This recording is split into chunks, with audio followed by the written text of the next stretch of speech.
Hey y'all. Hey Miss Balls. Hey y'all. Okay. Hey Paulette. Hello, Tiffany. I think okay, good. I was gonna say I think your camera is kind of no, you good now. I Okay. was gonna say it looks At like it's first, my head was. right. I like our red and yellow. I know. Look, suited, Right. suited and booted. We color blocking today. Hey y'all. So today we're here to have a conversation. Um Mothers overcoming grief with power. As you all know, my 15-year-old son Cameron was a victim of gun violence, and ever since then, my commitment has been to create a legacy for Cameron and to empower mothers that are dealing with the loss of their children. And so that's where all of this came about. And one day I was just thinking, and I was like, you know what? At first I was sharing my grief journey. And then one day I was like, you know what? I am overcoming grief with power.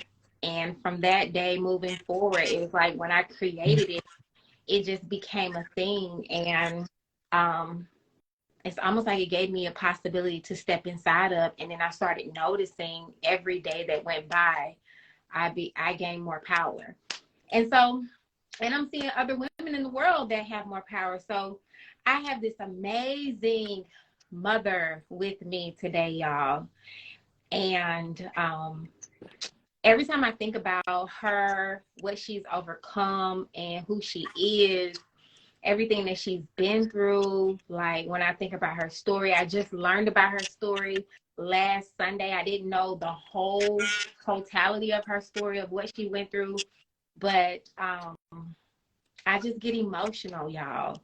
And so I may get emotional talking to her, and it's okay, because there is no other place that I would rather be than with an angel mom, a grieving mom, because I believe and I know that grieving moms are the most powerful moms on the planet. And so we're both here to empower you, and we're just going to dance in the conversation. We're going to be here to 8 o'clock.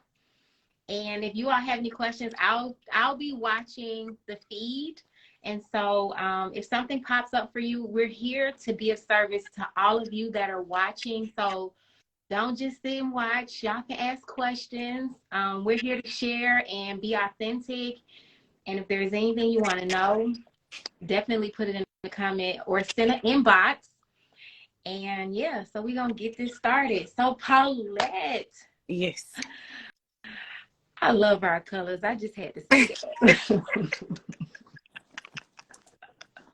I love it. I love it. Okay. So yeah, so tell me a little bit about who you are, who Jonathan is. I know I created the video today, and it got me emotional creating it. And so I was just like, oh my God, this beautiful soul. So tell us about you and who Jonathan is or was.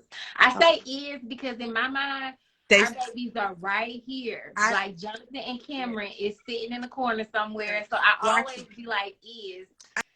So, I say the same thing. I go back and forth. I be like, Jonathan, but so I would say that so my son Jonathan McWilliams, he was 22 years old when he was murdered, and on August 31st of 2021. Jonathan was a father. He has a baby girl named Alana, and he has a stepson, but he's not, we don't use the step, but so he also has a 5-year-old DJ. Jonathan was murdered in Clayton County. His case is still an unsolved case. Like, I don't know who killed my son. So that is who Jonathan is overall, just to give it. And I am Paulette Smith, his mom. Before this happened, I worked for a company in corporate for 16 years at the same company. Jonathan was my only son.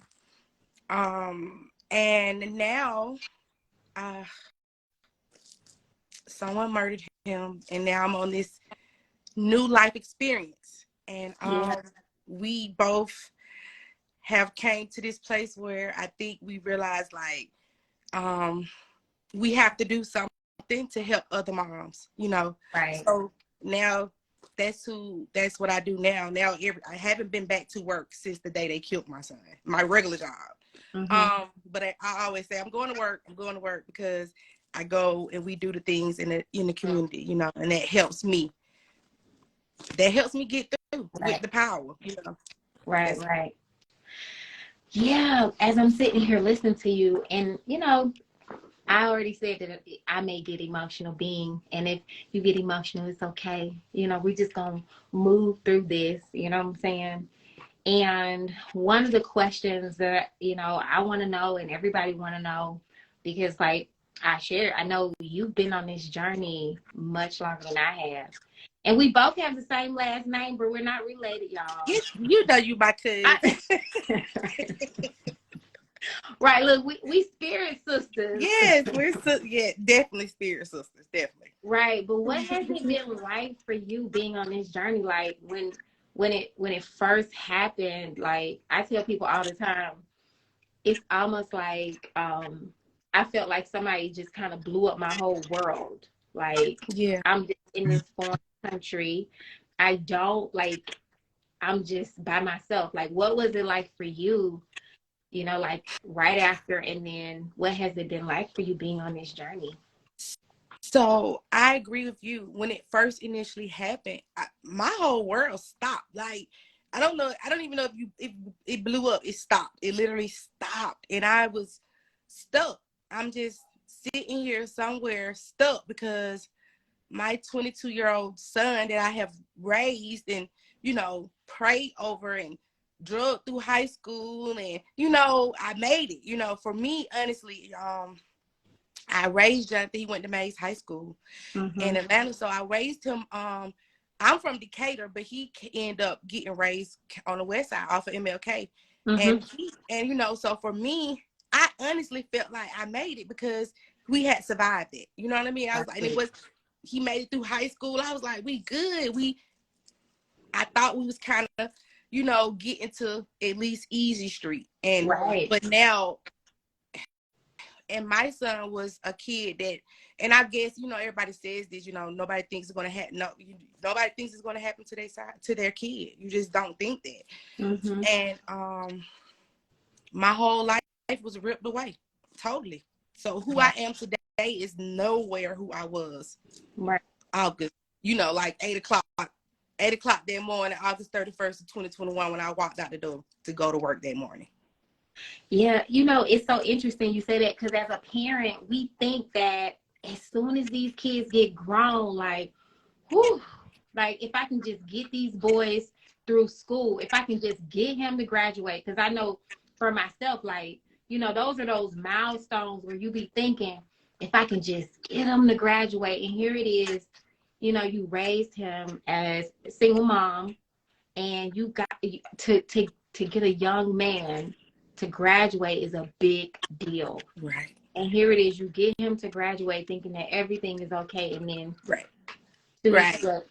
He 4 years graduated, and he never been to jail, never, and but I'm gonna say this to say that the gun and the stuff that's happening does not exclude anyone. So that just showed me and bust me in my face, and everybody connected to me. Literally bust us all in our face. Like, yeah, this is real. This happening because my son was killed at home in his bedroom. So he wasn't even out in the streets. The streets. I say the streets came to my home. They came to my home. So it's a lot. Yeah, I'm so glad that you say that, because I think something within our community, it's almost like there's this stigma that you think that the kid has to be out here doing all kind of crazy stuff, or maybe it's the mom. Maybe she, maybe she didn't raise them right, but here it is, you stable 16 years on your job, like secure, right? Raising your son, doing everything that to raise him right. He graduated, right? And I told you my daughter graduated from Mays too. Mm-hmm. And I shared something that you shared, and she was like, "Mom, I know him." Mm-hmm. And so here it is, this kid. I'm from Atlanta. Mays was one of those schools, like it was a good school, Yep. nice neighborhood. Yep. And then something like this happens, it's crazy. There was something else that you said. I can't think about it. Dang it. You just said it. I think I kind of hit on it as far as like just kind of removing that narrative to think that the kid has to be out there doing something. Because something else you said, this kid had never been to jail. Mm-mm. Like no record, graduated from high school. Like he's a good kid. He was at home, right, and just befriended the wrong person, and thought that was his friend. And this happened. right. You know what I'm saying? Mm-hmm. So, wow. I have another question. Something that I've noticed being on this journey, like for me, when it first happened, there was a lot of questioning God. Like, look, I done did all this stuff. I've been in nonprofit work. I've been helping my people. I've been doing all of this. Like, why? Why me? Why my child? You know what I'm saying? Like, look, God, give me space. That was my reaction at first. What was your reaction? Did you ever stop trusting God, or just be like, I'm done with religion, or, faith, or whatever? Yeah, I felt, okay, so you know how I literally went through different therapies, whatever, but I felt like I was disappointed. I was let down, because they asked me, were you mad at God? And I don't want to say I was mad with him, but I still don't understand, because yeah, me and God have to have real conversations. Like, I'm just gonna, even with just praying, I'm gonna say that I got quiet with God, because I don't know if, when you think about stuff, my mama used to tell me, if you don't got nothing nice to say, don't say nothing at all. Well, I literally just didn't have nothing. I didn't know what to say to God. I'm like, what you want me to say to you, God? I took my baby to church. He grew up in the church. My son literally ran the sound system in our home church. Literally always, the pastor kept him involved with stuff. He was the kid at 4 had to stand up there in the front and hold that little bucket to keep the change. Like, I did, I promise, I did all that. Right. So for me, and I remember when you talked anyway, and I said, I even have a little prayer box. You know how you might have a prayer box? I can't open it because I know how many little stickies over the years I had tore off and wrote and his name on it, or just over the years, because he's a boy and he was growing up and he was finding his way. And I always, and that box is still here. I can see it literally in my room, but I can't bring myself to open it because I cringe at the thought. Like, but God, what you mean? Yeah. Look, now you got me getting emotional over here, because like I really felt that when you said just disappointed. Mm-hmm. You know what I'm saying? Like, look, God, you let me down. I trusted you. Yeah. I created a prayer box. I prayed over my kids. Like I prayed. You know what I'm saying? Yeah. And just this sense of disappointment. And I never really looked at it like that. But when you said like I was disappointed, I think that was my experience too. Like just disappointed. You know what I'm saying? Thinking that everything that you're doing it the right way, and then something like this happens. It's just, it's a sense and we, because I don't get me wrong, parenting is the hardest thing we ever could do, and I'm sure none of us get it right, but I do know some parents that really try, you know what I mean? Some parents don't, but I was one of those parents that tried really, really hard. So for me, I felt like, and not just me, I can tell you, like everybody around me, and it's that brings up the next thing is, most people don't even know what to say now. It's like, what do you say? What do you say to her? So they just don't say anything. Right, right. And that's the thing. I'm just look, I want to look, I'm going down these comments, y'all, so I can include y'all in the conversation to see what y'all saying down here. Hey, lovely Creole Crystal. Yeah, yeah, I got that. That it is definitely a letdown. Yeah, I that's how because I remember somebody asking me, "Are you mad at God?" And I was like, "I'm not mad at God, but I feel let down. I'm disappointed. You know, like Mm-hmm. dang, I just thought I was gonna get. I didn't think I was ever gonna. I didn't think I was gonna get that. I didn't think that was gonna happen. Right, right, right. So let me ask you another question. I was just going through all the comments so I can kind of just keep everybody in the conversation. But how long so did you say how long it's been? No, so I didn't say. I Mm-hmm. told it. So it'll be 2 years, August 31st. So I'm shy of 2 years. And my son's birthday is next Friday, May 12th. Mm-hmm. So for the last couple of days, I've been looking like, you know, because his birthday's coming up and he's not here to celebrate with us.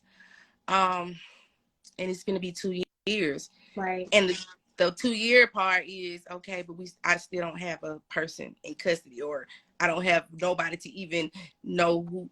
I just don't know who even killed my son still. So yeah, people talk about that. I haven't, because I haven't made the 1 year yet. Is it like how is it dealing with birthdays, death and dates, holidays? Like, just so for his first birthday, we did a walk in where he got killed at. So what I did for me and what helped me was and because I got a case that's still unsolved. So for me, I took up like, okay, we print out flyers, and I went and knocked on the doors and put flyers on every apartment building, and me and my people put them in the convenience stores around the area where he was murdered at. mm-hmm. So we did that on his first birthday, and then we let off balloons and stuff. And the apartments that he was killed in, which was Laurel Point Apartments in Clayton County. Mm-hmm. So that for his first birthday, I was just, you be numb. You know what I mean? You numb, and you just like, I know this is what I need to do for my child. So you do it, and you used to being mom. Even though my son is not physically here with me, I'm still his mama every day. Yeah. Every day that I wake up, I'm still his mama. Yeah. I remember I went to an event with APS, and I was in the parking deck, and I was talking to this lady, and it had like, I was in the first beginning weeks of, well, probably maybe month or so, and I didn't even know, like, I, I just didn't know who I was, like, and the lady told me, she was like, "You're still Cameron's mom," because I was just so like confused, like, how do I even reference it? Like, what do I even say? And she just looked at me and she was like, "Tiffany, you're You still still Cameron's mom." And that's what you say. You tell people you are Cameron's mom. Mm-hmm. And I got real emotional when she said that, because it was just like, oh my God, like, and so, yeah. And you never even think about, because no parent ever going to think about, oh, what, you know, if my child died, because what it was, you know, so you don't think about it. But the parent, it doesn't stop. It just don't Right. stop. That's one thing, you know, that's for me. It's like every day I be like, well, you know, and I'm handling John business today, straight up. Right. Right. They know. Right.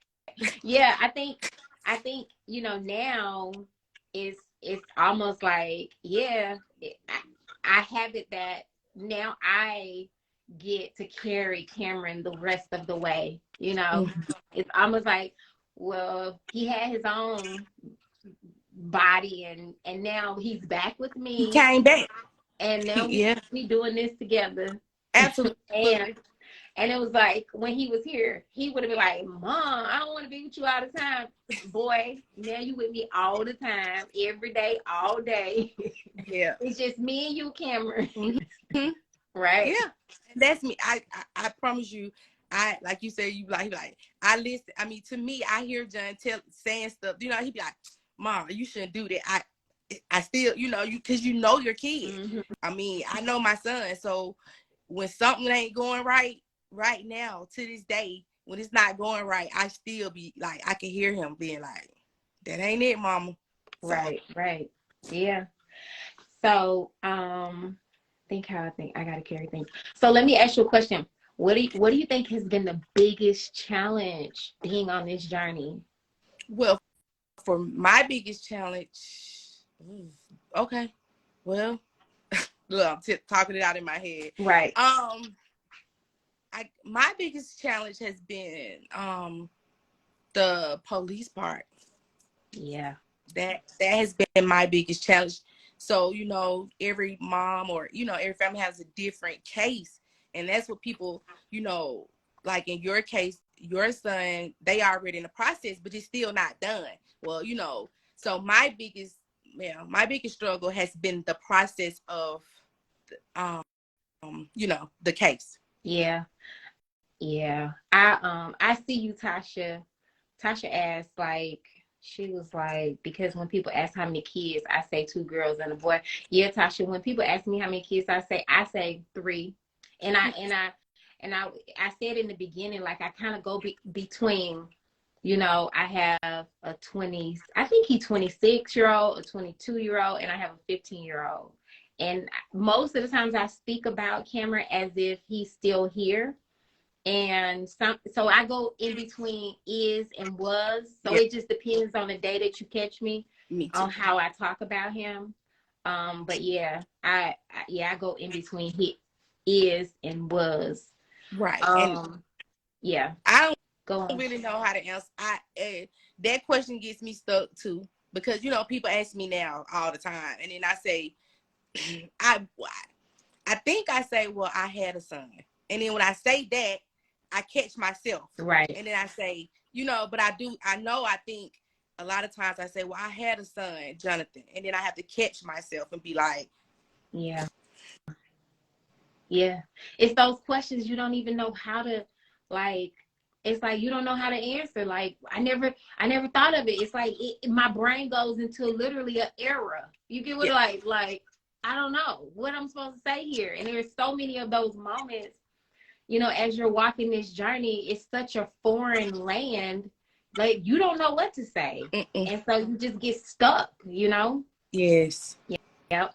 Something else that you kind of brought up when you was like the biggest challenge is the legal system. I think as a grieving mom, I think people forget, like, one part of it is the funeral. Like, you mm-hmm. gotta get through the funeral. But then people forget, like, I still got a whole year case that you got victim advocates calling you. You got district attorneys calling you. And I haven't really been involved with that. And I'm assuming eventually they are going to start calling. Mm-hmm. They want you to go to bond hearings. They want you to show up at court hearings. And depending on how many people it is, then you got all these different hearings. And so, like, there's so much that you have to deal with. Like, it can take a year, 2 years just for it to be complete. And then for someone like yourself, you're still with this open case, not knowing. Mm-hmm. Yep. And so, yeah, like that is, Yeah, that's it's one part that that's I mean, honestly, that's really after we have buried our kids, that's the next thing we have to do. And that's the one thing that is not going away. Like some of the stuff that we go through, it may be, when I'm saying, I'm speaking of maybe a bad day. You know what I'm saying? But the thing, when you dealing with your case process, that's there every day, every day, every day, every day. No matter what you're doing, you're thinking about it. right, right, And it doesn't matter if it's my situation where I don't know who it is, or it's your situation where but it's still a process.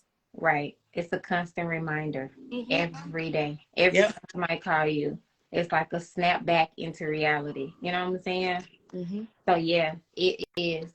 And so I think somebody, Brown Sugar, when I read your comment, I'm sitting up here reading these comments, Yes. and I was just like, oh, when you were talking, basically what she's saying that, you know, her and her angel baby is Oh, walking walking across the across the stage today. stage. I Yeah, see it.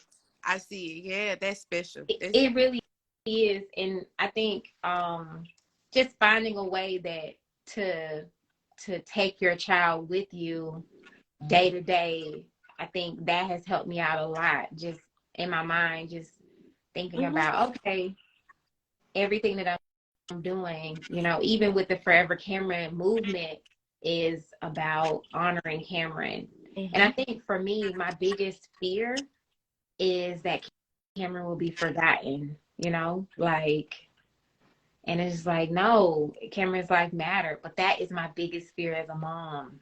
And I mean, yeah, I mean, and so yes, I think I don't even know if that's my fear, because I feel like it's my reality, to be honest. In my case, I feel like I haven't forgotten him at all. Right. And you know, I feel like my people, you know, haven't forgotten him, but honestly, you know, to the world, he, you know, they don't know who he was. Is no, and if it's like, it's just a, you know, if they don't know who he is, so he's not, and then, you know, he gets forgotten, and his case is nowhere near anything. You know what I mean? Yeah. So for me, I literally feel like if I'm not out here saying Jonathan McWilliams every day, all day, he's going to be forgotten.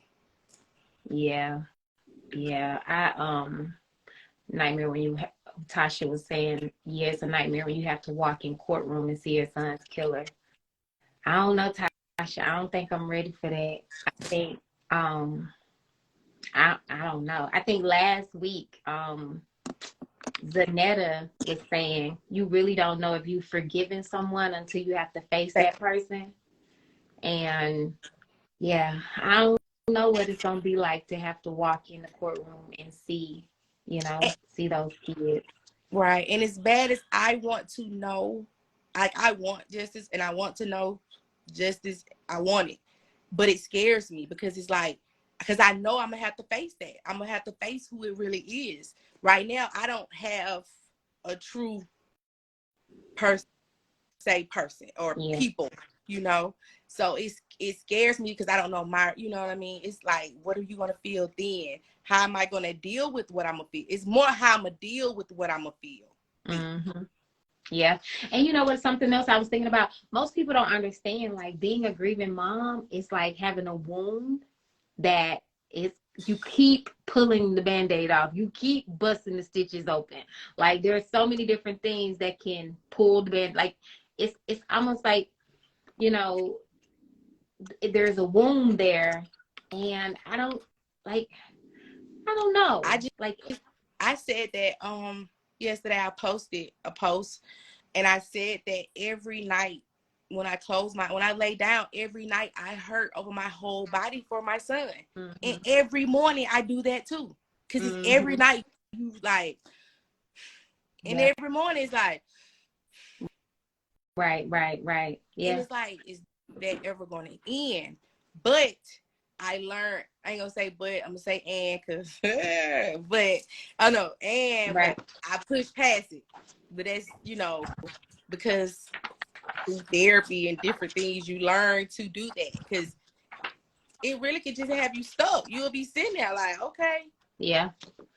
And that is another question, like, how did you get up and just keep moving? You know what I'm saying? Because there is, like, I think I hear a lot of moms that you can't get up, can't get out the bed, can't keep moving. But, you know, you be moving. Like, I met you at a rally or out and about, right? I met you at an event. Yeah. And you're always out. You're always doing stuff. You're always, like, just out supporting people, empowering people, doing different things in the community, just supporting wherever you can. Like, what is it that gives you that? And I say it's power. Yeah. Despite what you're dealing with, you still get up, you get out, you be out in the community supporting other people. Like, what is that? How do you do that? So, what drives me honestly drives me the most for that, and what got, is because I knew what I needed. So it's like, come on, I know how I feel. I knew what I needed. So when I see others in that, so like when I first met you was early on when we was at the rally at First Iconia, and it's no way I was a parent who had not just, but previous experience what you experienced, and I knew exactly how you felt, and I know that you need somebody to stand up for, to stand up in that, because somebody else who went through that, they don't know, but I truly know how you feel. So it's like, that's like when I seen you, I was like, no, let me hug you, because I literally remember, because and you were standing strong now, but in my mind, I was like, this is so early. Like to me, I knew it. I was like, oh my God, like your strength for me blew me away, because I was like, it was really early on. But right. so it gets me to going, and I was like, one day literally I was out of it, totally drained. I didn't know what to do. I called one of my friends and I said, I'm drowning, literally drowning. Her name is Shantika. She may be here, but I called her and I was like, Shan, I don't know. She was doing meditations more, every day on Facebook, and we would do the meditations and stuff. But I was just drowning, literally drowning. And I felt that way. And she was like, you know what? I'm gonna call you right back. And she was like, okay, I'm gonna call someone, call you back. She called TK and hooked me up with TK. TK said, can you be here today? It was a Monday. She said, can you come? I said, yeah. Because listen, at that point I couldn't do nothing else. I didn't know what to do, right? So if somebody telling me, look, can you come? All I could do was show up. Right. Yeah. So I just showed up and kept showing up and kept showing up. It was every time I would go, it was just helping me more to help others. Yeah. I think that's so powerful. I think although every time I would go to different events and just be around others, it is challenging. And I think seeing other people, it does empower you, right? When you can see somebody else, moving, and when you can see somebody else, doing different things, it's like, oh my God, like if she can do it, I can do it. You know what I'm saying? I think that's why it's so powerful to really get around community, because whether we realize it or not, people impact people, right? It's whether it's your energy, whatever it is. It could be your words, it could be just a touch. Yes. But you can be down and out and brighten somebody's day. And I think the worst thing you can do as a grieving mom is to isolate yourself, because that's the first thing you want to do. Let me just close myself down in the house. Let me just not answer no calls. I don't want to talk to nobody. I don't want to answer all the questions. I don't want to talk.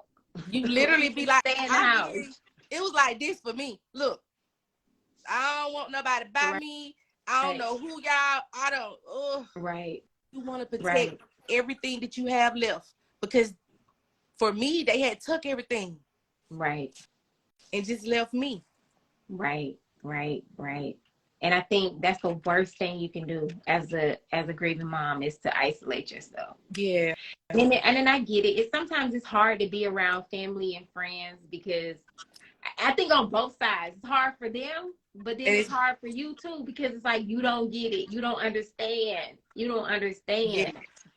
My family is troopers, right? So, I mean, yeah, they weren't going for it. Ain't no. They kicking doors in, like, you finna answer this phone. If you don't answer this phone, who going over here with me? Yeah, who kicking doors in? My initial crew of people, they weren't going for it. My one friend, I said her name, Markeisha Crossman. She literally would find me. You know what I mean? Like, I'd be at my sister's house. Not that I was hiding from her, but she would be like, oh, so you over here today and didn't call me and let me know? But that's what you need, You do need them type of friends. Yes. You really do. Yeah, she's my friend from middle school, and we always kept in touch, but so you got to have them real, those, some people gonna really ride with you, and those the ones that you have to accept and keep with you. My best friend, my sister, they my crew, them, they gonna be right there with me. Yeah, you see me, you gonna see one of them right around the corner. Right. Tasha Tasha said, have you ever had this experience where people will be like, I feel your pain, but they've never lost a child? I had that experience, y'all. And when the person said it to me, I was like, no, you don't. And she was like, but my child been shot before. I'm like, but your child's still here. You don't understand. So I think for me, when I first heard it and I knew that this person hasn't buried a child, it kind of rubbed me the wrong way. And I was like, hold up, wait a minute. No, you don't get it. So what about your experience? So my experience with that is, I think I see, me being the person I am, my mom's trying to get ahead of something, right? Mm-hmm. So I won't even let them say it. I'll say, I don't even want you to try. I promise you, I have told so many people, don't even try to imagine it. You don't know the pain. I don't even want you to feel that. My immediate response to that has been, I don't want you to experience it. Don't even think about it. Right. Don't even, never, you know, because it comes up in conversations all the time, you know, your pain. And I be like, that's not for you. That's, you know what I mean? That's the type of pain that I don't want nobody to share with me. Mm-hmm. Me and you share it, but I don't want nobody, you know what I mean? I'd be like, don't even think about it. Yeah, you make a great point. You know, something else that I dislike is when people try to assume how I feel, or assume how they think I should feel, or assume I don't like, versus just asking. You get what I'm like? I've had so many people to assume how they think that I feel, or how they think that I might be doing, or how they think. You get what I'm saying? And then their assumptions, or what they think, they try to put it over here on me. And I'm like, if I'm having a good day, and then you come to me talking about, oh, you must be really down. No, I'm having a good day. Yeah. Or you get like, it's just like, no, just let me be wherever I'm at, you know. And if you want to know how I'm being or how I'm doing, just ask. But don't assume that you know how I'm being, because every moment is different. And every moment is important, right? Mm-hmm. All our good moments is really important. So you don't want nobody to come on your good day and be like, oh, because it does happen, you know, and they be like, and I get it. Trust me, we understand that you know, people are trying to you know, be supportive, some, you know what I mean? You get that. But what people have to realize is that you cannot like not pay attention to me and how I'm feeling at that moment. Like, what I'm saying, how I feel is what it is right now. Don't try to make what I feel what you feel, or what you feel. No, that doesn't. And when we in this point of life, we're not gonna go for that anyway. Like, at this point, personally for me, I don't. My patience probably is really short, so I can't allow. You know, I ain't gonna even say my patience is short. What I would say is, my peace and my moments are so important to me that I am very, very, very, very intentional, and I be, you know, to hold on to my happiness, my peace, my joy, whatever moments, and even my sadness when it's in that point, you know, because sometimes you still have to have those really bad low days. They don't go away. Yeah, they don't. They really don't. What about that? Somebody else said, the statement that people will make and be like, oh, they're in a better place. Yeah. Okay. Yeah. Okay. Because I don't know. Yeah, you do get that. But, and what is that? I wonder sometimes, a question, because it's like, why? What do you feel like? But maybe we are. Maybe they see something that we don't see it. Yeah. You know, maybe they're seeing something. We're gonna take it that way. Maybe they're seeing that we don't see, because we're still really in the process of it. You know what I mean? So they looking like, okay, because again, like you say, I'm always going. So people I know, you know, and the people around me and people who know me on a regular basis, because I have always been a fighter, right? You know, and just period about everything. You know, when you was younger, I was a physical fighter. Like, if you bother me, I fight. So for me, this is just my normal fight back. You know what I mean? This is just my Right. normal fight back. But people will look like, okay, well, she's fine. She's, but you know, you're not fine because, you know, someone killed your child at the end, because that's me. I be like, what you mean? Because somebody still murdered my son. Right. Yeah. Somebody asked the question, like, would you consider yourself religious, or like, would you consider yourself a part of organized religion? Like, how would you identify? Well, I have always, okay, well, I can't say always because I grew up, one of my grandmothers was Jehovah Witness, Mm-hmm. and my other grandmama was Baptist, Christian Baptist, right? Mm-hmm. And once I got older, I did go to the Christian Baptist side, Baptist church side. So I would definitely identify myself as a Christian, you know, point blank. You know, I do. Me and my son, like, literally, I can tell a funny story that I'm thinking of is when they had to do the test you had to take in the 5th grade and to pass. And Jonathan failed their first test, and he literally was like, Mom, when we had to do the retake, he said, Mama, I prayed because I prayed that me and my friend passed that test this time. Right. Because, you know, he wanted to go, because we always went to church, you know. So I'm definitely, but now I can say I have tapped in more to my spiritual part of myself. Mm-hmm. Yeah. Definitely more spiritual. Very, you know, so it's like a growth. You change in every way. In every way. Yeah, I think I evolved outside of religion probably about 8 years ago.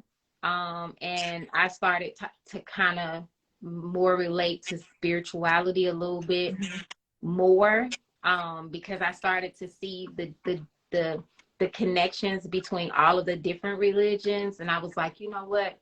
In my mind, there's one God, and I'm not gonna get caught up in all of the different, you know, the different flavors.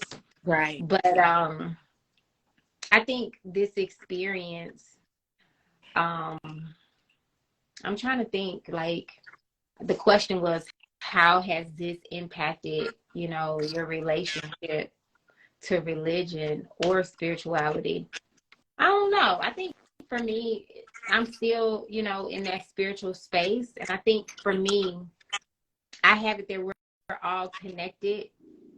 And so, you know, I found this YouTube video of this guy saying that when moms have children, they leave behind DNA, and then the child takes DNA with you. Mm-hmm. And so it just kind of validates that point that we're all kind of connected. Mm-hmm. So that's right. my belief. And so, yeah. Yeah, I'm definitely way more spiritual, like, because definitely way more tapped into my who I am, because once everything is taken from you, you can't do nothing but go inside. Yeah. To tap into your own spiritual self, because you got to bring you out. God's going to help you, but you got to dig. You know what I'm saying? Like, it's you got to do some digging. You got some real life dig yourself out that grave that they put your child in. Yeah. You really do. I think I had made a post that, like, losing a child is like, it can really put you into a spiritual awakening. Like, because you really do. Some people call it a dark night of the soul. I've heard people talk about that, but it really forces you to, like, you really have to find out who you are.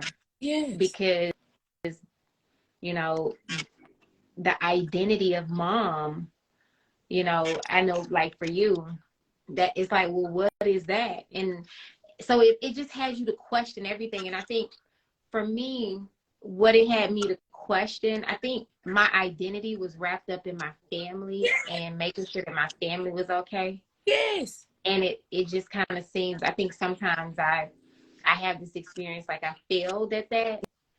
So it really has you to question, okay, if that's not it, well, who am I? And what am I doing? You know? Right. So it in an inquiry about a lot of things, and there's nothing wrong with being in an inquiry. Now, I'm gonna say, because I think a lot of times what I do realize is I tell people, you know, that's close to me, I let them, you know, I say one thing I learned, one thing that John taught me, you know, like he always made me a better person, like from May 12th, 1999. I don't know where April came from. You know, he made me a better person, and for me, I had him at 20, so I had, you know, that was my life. So he made me a better person. And even in his death, he made me a better person. Like, he made me so, like, now I am totally not the same person, but it's parts of me that is definitely better now. Right. Yeah. Tasha asking all the great questions. Tasha say, what about separation with the father? Because we start blaming one another. Tasha, listen. I can only speak for myself, but we be having some knockdown drag outs. Yeah. And for me, and I try not to do it, y'all. I try not, but it's hard. It's hard. Yeah. And people take sides. Yeah. And it's hard. It's a lot. And I don't. And you know what? I knew this question would come up one day. Oh God. My situation is my son's father is not involved. And even though he got murdered, he's still not involved.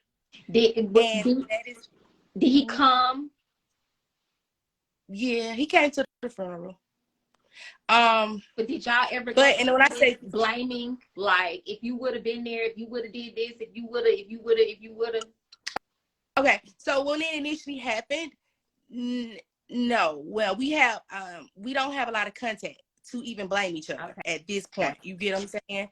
When it initially happened, no, he came. I didn't blame him. He didn't blame. We didn't do it to each other in each other's face. I don't know what was said behind my back. I don't know. But I'm almost sure I don't think he would. I don't know. But so we don't get to do that, and that's another part of my journey that's difficult. Right. So that's a very difficult, touchy thing for me. I feel like I am the parent that is stepping up for Jonathan McWilliams, and my son, dad. Yeah. My biggest thing for moms that are grieving, and then you got the spouse or the child's father, and you blaming. My biggest thing, what I've learned, is don't make yourself wrong for it. There's nothing wrong with that. You know, it doesn't work, y'all. Yeah. And you gotta, like, you gotta find a way to work yourself through it. And anger is one of the grief processes. I mean, one of the stages of grief. Yep. I've gotten a little better at it as time has gone by, you know, but it still comes up where you start thinking about, if I would have did this, if you would have did this, if you would have did that, like, right. Because we blame ourselves too. Yeah. You know, you blame yourself. You be like, but if I could have, I feel like if I just would have stayed home from work, it was like the pandemic, right? Every day, every other day, you know, we was at home. My job was an essential worker job, so I still had to report to the office every day, you know, but they cut my hours at one point, so I was like in and out. I was at home, and like literally the day that it happened, I feel like, how did this happen? Because I'm always in and out, because it was during the pandemic. So I blame myself, like, hold on now, why this wasn't the day I called in for work? Right. Yeah, I think we all blame ourselves, you know, because I know Cameron's dad is blaming himself. I'm blaming myself. Then we blame each other. It just goes around and around. Everybody just blaming everybody. Right. And it ain't our fault. And no. And it's crazy. And when I say that, and when I hear myself say it's not my fault, that was definitely, like, it echoed to me, I guess, my soul, really, because people probably been there, you know, needed to tell myself that too. But I also, I was at South Atlanta High School, and we, you know, we speaking with the class of students for, you know, for you guys who's online. So I go to some of the schools and we talk to them about different things. You know, I tell them about Judge's story. We talk about gun violence, you know, gang violence. And one of the students there, I remember telling them the story, and then they instantly said, "But it's not your fault. It wasn't your fault." Yeah. I think young people, look, younger people are wiser beyond their years at times, you know? Yeah. And we don't, and I think I think we don't give them enough credit sometimes, you know, because for me now, with going into the schools and talking with a lot of them, I see that we as adults, we don't give them a lot of credit.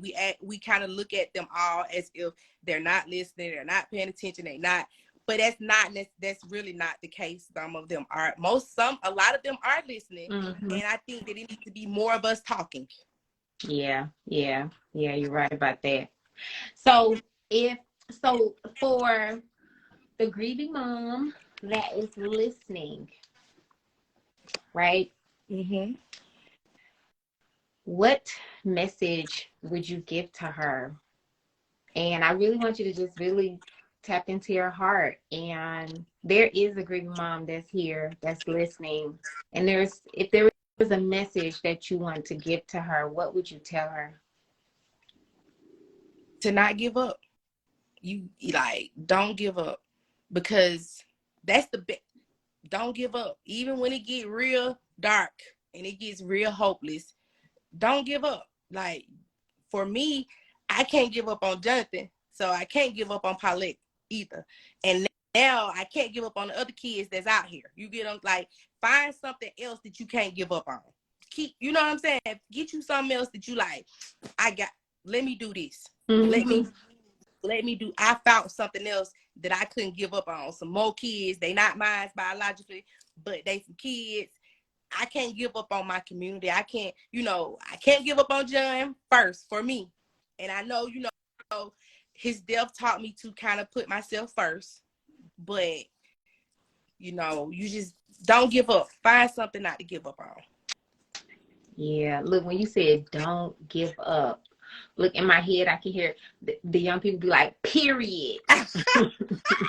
Like, period. It's like, we ain't giving up. My grandbaby, she'll say, period.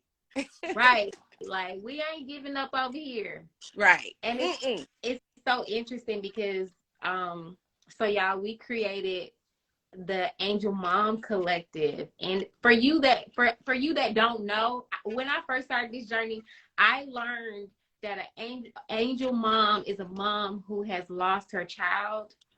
And so I learned about that, and I was like, oh, I like that. And I didn't want to call myself a survivor or any of that other stuff.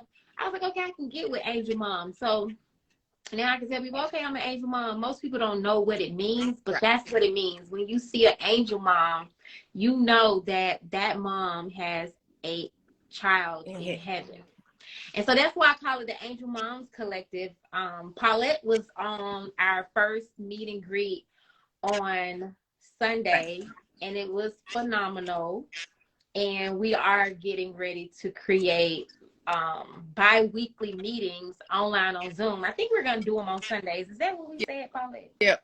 Mm-hmm. So we're going to do it on Sundays. So definitely you can go to forevercameron.org, and there is a link on there where you can register to receive information about the Angel Mom Collective, or you could just send me an inbox and then send me your name, your phone number, and your email address, and I'll put you in the database. So when we send out the Zoom link and schedule the next one, I'll let you know.